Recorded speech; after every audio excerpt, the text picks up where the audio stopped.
It's been just over a week since I switched to the iPhone 11 Pro Max after using the XS Max for practically a year, and today I'm going to tell you every real-world difference that I noticed, some that Apple advertised and I was expecting, and others that I wasn't but really surprised me, and even a few disappointments. Let's jump right in, and I'll put it right out there, the biggest difference that actually affects my daily life and solely makes the iPhone 11 Pro worth the upgrade from the XS, and that is the battery life. Yes, Apple finally put a fast charger in the box, but at this point that doesn't even matter at all.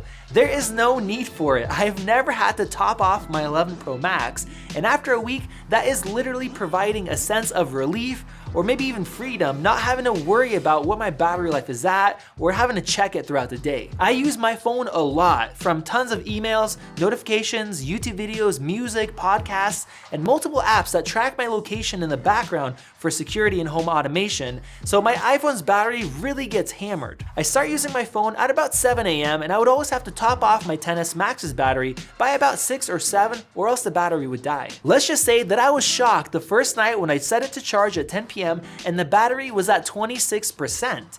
The next night it was at 30% just after 10 p.m. and the following night I plugged it in around midnight and it was at 20%. I have never had any flagship smartphone perform this good while being pushed so hard. Next is the matte glass back. It looks fantastic, it actually looks like gold this time, and I love that it's basically fingerprint proof, but my issue with it is that it's much more slippery than the glossy glass back of the iPhone XS Max. I don't use cases on my phones, so that was definitely something that was noticeable. I have to be a lot more careful with it when holding it in my hand and grip it tighter because it's way more slippery. On the front, I love the display brightness. The readability is so much better in bright sun, it's more pleasant to use, and makes a massive difference if you use your phone as a display for a drone controller. Next, let's talk about the speakers. The XS sounded really good, but I did wish that we had more volume, particularly in loud environments, and Apple definitely stepped it up. Even a week later, I am still being surprised by them when opening up a high quality sounding video or podcast. What surprised me even more is when I watched a portion of the movie 300 on iTunes, I was shocked by how good the fake surround sound is. Both the separation of channels as well as individual sound effects sound impossibly good for a tiny, thin smartphone. Not that this is important in daily use, but it definitely jumped out at me and it's something that I can appreciate. Another thing that stood out to me is the sound quality of the earpiece speaker.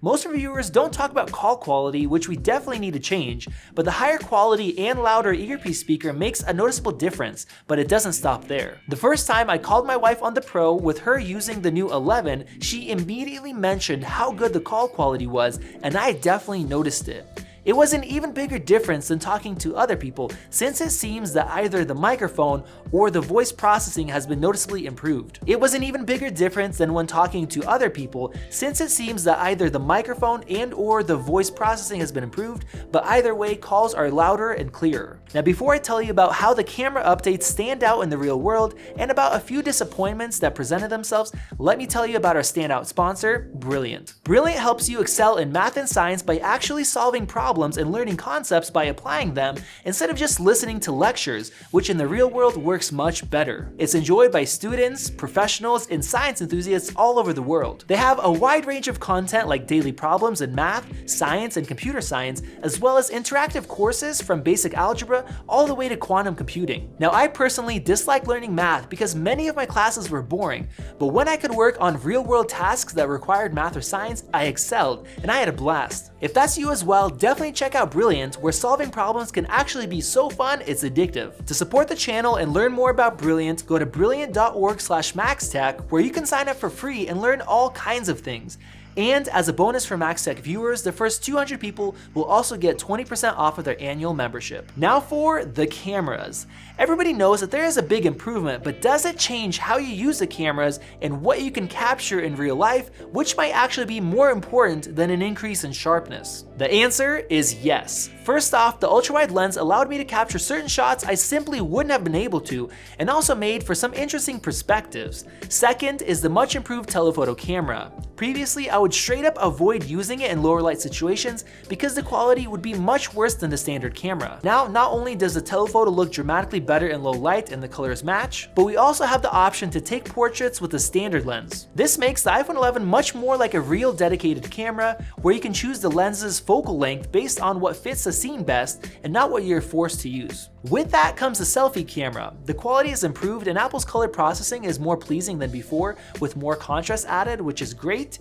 Now, I personally haven't used the 4K 60 option, but I did find a useful time to do a slowfie, which isn't as bad as it sounds. The wider angle is definitely handy to fit more people in the shot or just not to have to hold it so far out away from you. Now, the camera app has also been frustrating me. It takes longer to open, sometimes just a little bit longer, but other times 2 to 3 times longer, and that's with the latest version of iOS. I never thought of myself as a huge fan of 3D touch, but now having it gone, I really miss it. I would often use it to quickly open the camera app, the flashlight, deal with notifications, and more. Unfortunately, I highly doubt that Apple will bring it back, but this is kind of the case of not knowing you love something until it's gone. I've heard many people say that they did notice a difference in performance since the A12 Bionic processor is already so powerful, and while that is true, I personally did notice some differences. A part of this could definitely be faster animations, but it definitely launches some apps faster, and I saw the biggest difference when I would quickly be changing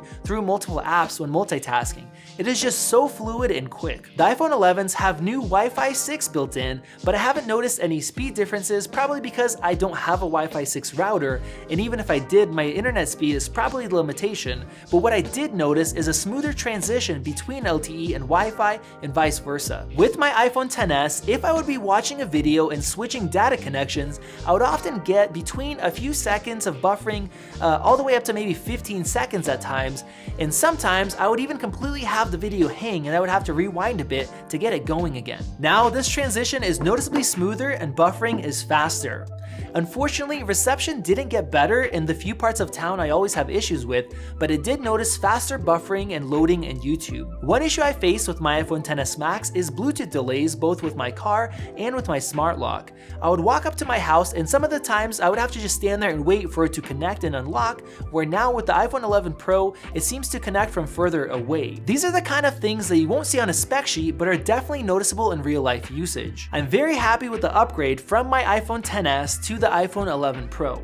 Sure, it's not a massive redesign, but more of an iterative upgrade with different things that make the overall experience much better. From the different cameras with wider angles and better quality, to the massive jump in battery life that will really help heavy phone users like myself, this year's upgrade is better than what people thought after the launch event. If you upgraded from an iPhone XS to an 11 Pro or even from a 10, let me know if you noticed anything else down in the comment section below and what your favorite upgrade is. Click the little circle above to subscribe and the bell down below so you don't miss out on future videos. And if you want to see Vadim's excellent iPhone 11 Pro review, click right over there.